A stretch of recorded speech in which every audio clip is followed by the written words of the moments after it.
I was packing my desk, defeated and humiliated, when my boss burst through the door shouting, "Don't you dare leave. You just saved my entire business." Just hours earlier, his sister had thrown me out like garbage, but she had no idea her betrayal was about to expose the truth that would destroy her career and elevate mine. My name is Alex, and 3 months ago, I thought landing a job at Morrison Tech Solutions would finally give me the career break I deserved. David Morrison, the company owner, seemed genuinely excited about my background in systems analysis during our interview. He shook my hand firmly and said they desperately needed someone who could solve their ongoing technical problems. What he failed to mention was that his sister Jessica controlled every decision in that building like she owned the place herself. Jessica cornered me on my very first morning, blocking my path to the elevator with her arms crossed. Her smile looked friendly enough, but her eyes were ice cold as she spoke in a whisper that made my skin crawl. She told me that David might sign the paychecks, but she decided who stayed and who got pushed out the door. The way she said it made me realize this wasn't just office politics or sibling rivalry.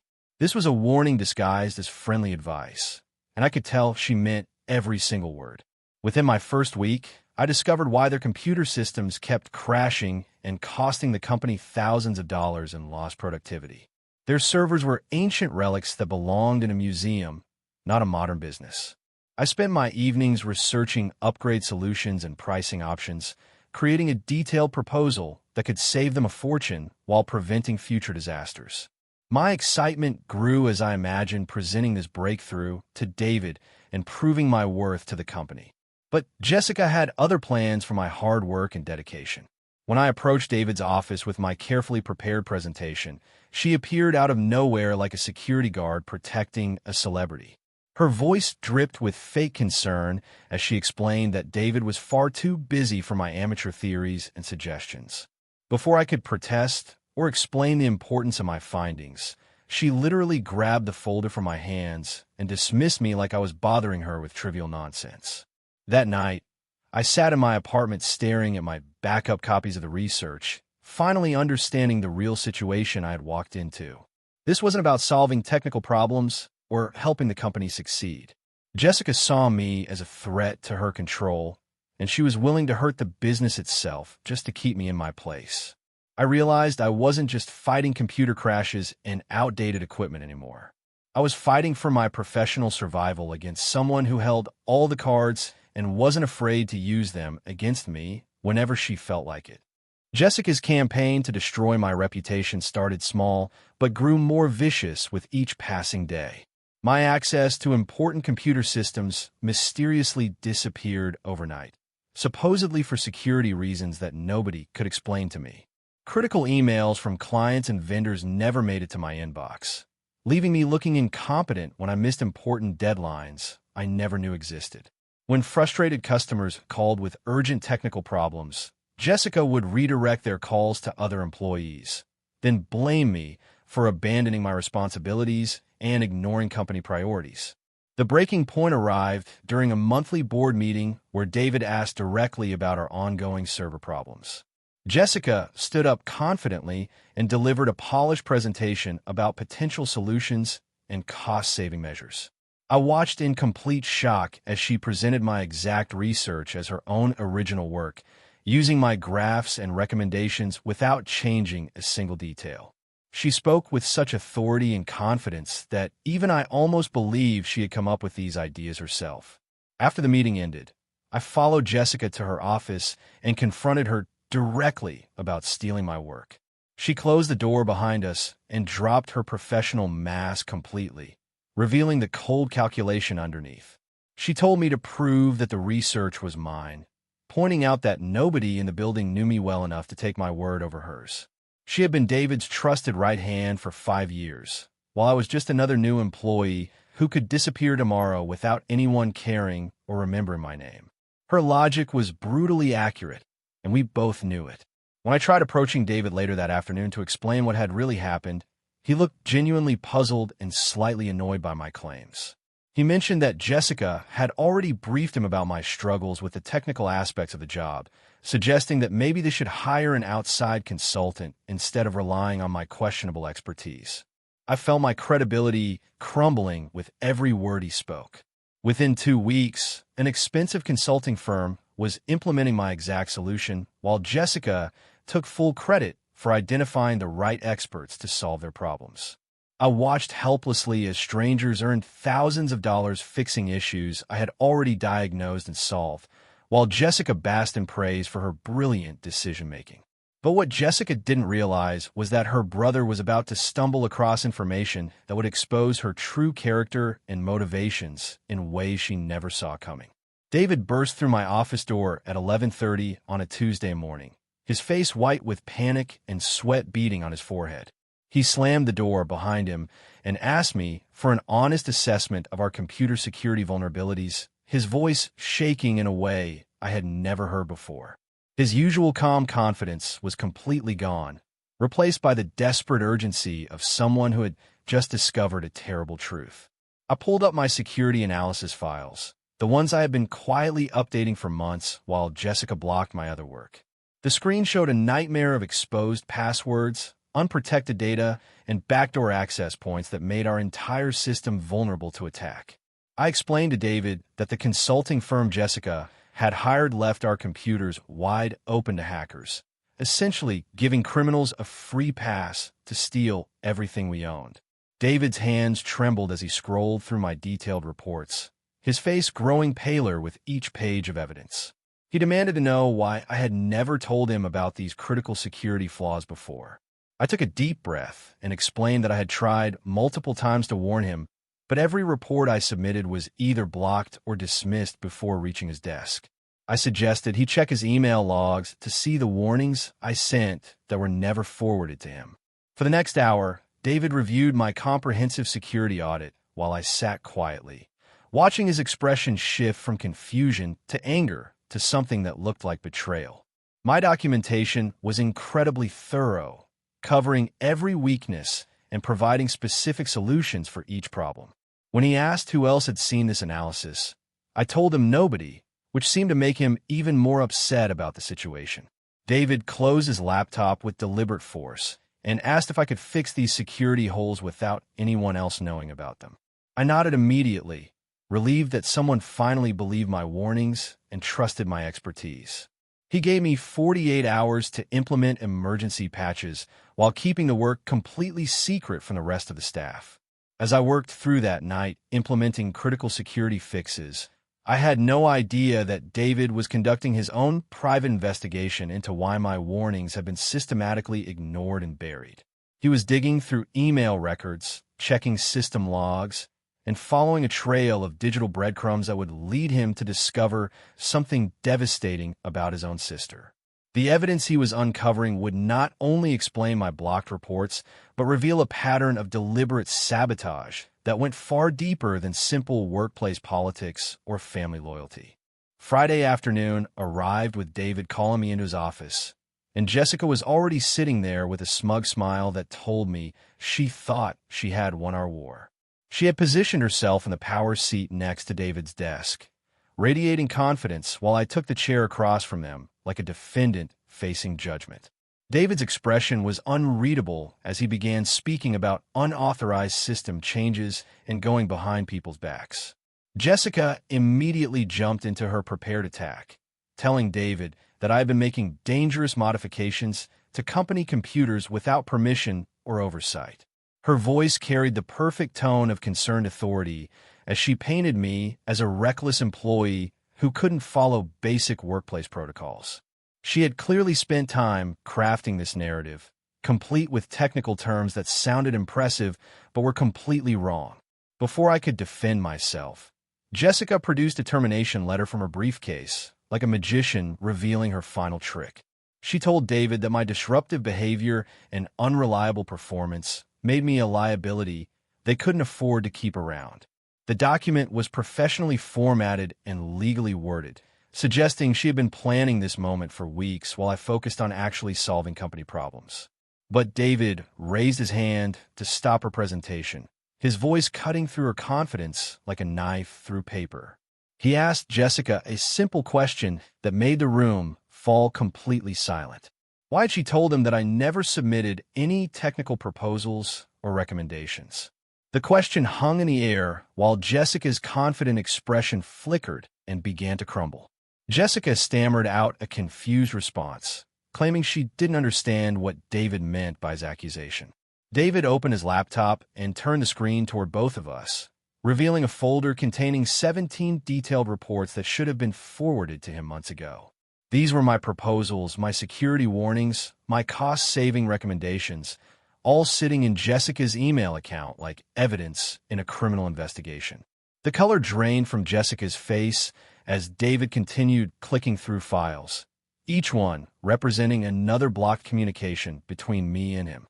He had discovered emails where Jessica specifically instructed vendors and contractors to ignore my technical recommendations, actively sabotaging solutions that could have saved the company hundreds of thousands of dollars.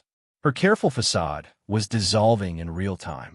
David's voice grew colder as he explained that Jessica hadn't just been blocking my work. She had been systematically undermining her own brother's business success. Every solution I proposed, every problem I identified, every improvement I suggested had been buried by someone who was supposed to be protecting company interests. The betrayal was written across David's face as he realized his own sister had been working against him. Jessica tried desperately to explain her actions, claiming there were good reasons for her decisions and that she was only trying to protect David from bad advice. But her explanations sounded hollow and desperate compared to the mountain of evidence displayed on the screen. David had caught her in lies that she couldn't talk her way out of, no matter how skilled she was at manipulation. The room temperature seemed to drop as David delivered his verdict with surgical precision. Jessica wasn't just being fired for insubordination or poor judgment. He was calling the police because his investigation had uncovered something far worse than blocked emails or sabotage proposals. The evidence pointed to criminal activity that went beyond simple workplace politics, and Jessica's face showed that she knew exactly what he had discovered about her true motivations and secret activities. Jessica's voice cracked like breaking glass when she heard the word police, her professional mask finally shattering completely as she stared at David in disbelief. She reminded him desperately that she was his sister, his family, someone who had stood by his side for years building this company together. Her hands were shaking as she pleaded with him to reconsider, but David's expression remained cold and determined as he continued clicking through files on his computer screen. David's next words hit the room like a bomb exploding in slow motion. He had discovered that Jessica had been selling their client contact list to Megatech Solutions, their biggest competitor in the industry. Every potential customer I had identified as a major opportunity had mysteriously signed contracts with Megatech instead of Morrison Tech. The pattern was too obvious to ignore once David started looking at the timeline of lost deals. Jessica's carefully constructed world began collapsing around her as David laid out the evidence with methodical precision. Bank records showed payment from Megatech to a consulting company that Jessica had secretly created using her maiden name. Email exchanges revealed detailed information about our pricing strategies, client preferences, and business plans being shared with people who were actively trying to destroy our company.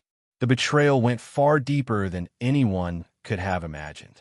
I sat in stunned silence as Jessica's composure completely dissolved, her voice rising to near hysteria as she tried to explain her actions. She claimed that Megatech had offered her 3 times her current salary, but only if she could guarantee they would win our biggest potential contracts. The pressure had been overwhelming, she insisted, and she never intended for the situation to spiral out of control like this. David stood up slowly, his movements deliberate and controlled as he processed the full scope of his sister's betrayal. He told Jessica that she had nearly destroyed his business to line her own pockets, and that she was willing to sacrifice an innocent employee's career to cover her tracks. The hurt in his voice was evident as he realized that everything he had built was almost lost because of someone he trusted completely. Jessica broke down completely as David reached for his phone to call security, begging him to reconsider and promising that she would make everything right somehow. But David's trust had been shattered beyond repair, and he coldly informed her that security would escort her from the building immediately. He warned her not to contact anyone at the company and advised her to find a good lawyer because criminal charges were definitely coming. As security officers led Jessica away in tears, her professional reputation crumbling with each step toward the exit, David turned to me with exhaustion written across his entire face. He apologized profusely for doubting my warnings and explained that my security fixes had prevented a massive data breach just the night before. Megatech had attempted to hack our servers during the exact vulnerability window that Jessica had created for them. The irony was staggering and almost too perfect to believe. Not only had I saved the company from Jessica's systematic sabotage, but I had unknowingly prevented her new employers from stealing our most sensitive business information. My blocked reports and ignored warnings had actually created a paper trail that exposed the entire conspiracy. Jessica's attempts to destroy my credibility had ultimately highlighted my value while revealing her own criminal activities. David sat back down heavily, looking like he had aged 10 years in the past hour as the full weight of the situation settled on his shoulders. He stared at his computer screen, showing months of evidence that his own sister had been systematically betraying him while pretending to support his business goals. The personal betrayal seemed to hurt him even more than the financial damage she had caused. But David's next words would transform this nightmare scenario into an opportunity that would reshape my entire career and future. He looked up at me with a mixture of gratitude and determination, preparing to offer something that would not only restore my faith in workplace justice, but also prove that competence and integrity could triumph over corruption and family politics. The proposal he was about to make would turn Jessica's ultimate betrayal into my greatest professional victory. David leaned forward in his chair and delivered the words that would transform my entire professional life in ways I never could have imagined. He offered me Jessica's position as operations manager, complete with a 40% salary increase and actual equity ownership in the company I had helped save. The promotion came with real decision-making authority and the respect I had been denied for months while fighting Jessica's sabotage. I struggled to process what I was hearing as David explained his reasoning with the same methodical approach he had used to expose Jessica's crimes. He needed someone he could trust completely, someone who had already proven they would protect the company even when it cost them personally and professionally. My blocked reports and ignored warnings had become evidence of my dedication rather than signs of failure. The beautiful irony of the situation wasn't lost on either of us as we discussed the details of my new role. Jessica had tried to destroy my reputation to protect her secret criminal activities, but her attempts at sabotage had actually created a comprehensive record of my competence and integrity. Every solution she dismissed, every report she blocked, every client she redirected had generated documentation that proved my value to the company. David shared additional details about Jessica's downfall that made her betrayal even more satisfying from a justice perspective. The FBI was investigating her consulting company for corporate espionage, and Megatech was facing potential criminal charges for participating in the scheme. Jessica's attempts to destroy me had ultimately exposed a criminal conspiracy that reached far beyond our small company. 6 months later, my transformation from sabotage employee to company leader felt like something out of a movie, but it was absolutely real. We had successfully landed 3 major contracts that Jessica had previously tried to sabotage. Our security systems were now industry-leading, and David trusted me with decisions that affected the entire company's future direction. My hidden competence had finally been recognized and rewarded.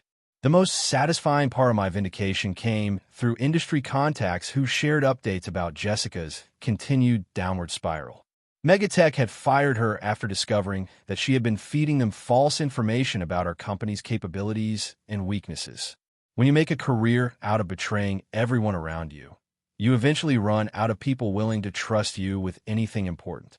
David had proven himself to be a man of his word when he promised to make things right between us. He promoted me to executive vice president within a year, recognizing that my skills extended far beyond technical problem solving. My ability to identify threats, develop solutions, and maintain integrity under pressure made me valuable in ways that went beyond computer systems and security protocols. Working in my new leadership position, I made a commitment to myself and my team that would prevent future situations like the one I had survived. I established clear communication channels that couldn't be blocked by jealous colleagues, implemented transparent reporting systems that protected employees from retaliation, and created a culture where competence was recognized regardless of office politics or family connections. The experience taught me that sometimes the person trying to destroy your career ends up being the architect of your greatest professional success. Jessica's systematic sabotage had forced me to document everything, work harder than anyone else, and develop skills that made me indispensable to the company. Her betrayal had unknowingly prepared me for leadership in ways that normal career progression never could have accomplished. Looking back on those dark months of blocked emails and stolen credit, I realized that Jessica had actually done me a favor by revealing her true character so clearly. Working for someone who steals ideas and sabotages colleagues would have been a dead-end career path, but her criminal activities had created an opportunity for me to step into real leadership with a boss who valued honesty and competence above everything else. David's final words to me during my promotion ceremony captured the essence of our journey together perfectly. He thanked me for saving his business, but more importantly, for teaching him that integrity and skill will always triumph over corruption and betrayal when given the chance to prove themselves. Sometimes you have to survive the worst workplace injustice to discover your true professional potential.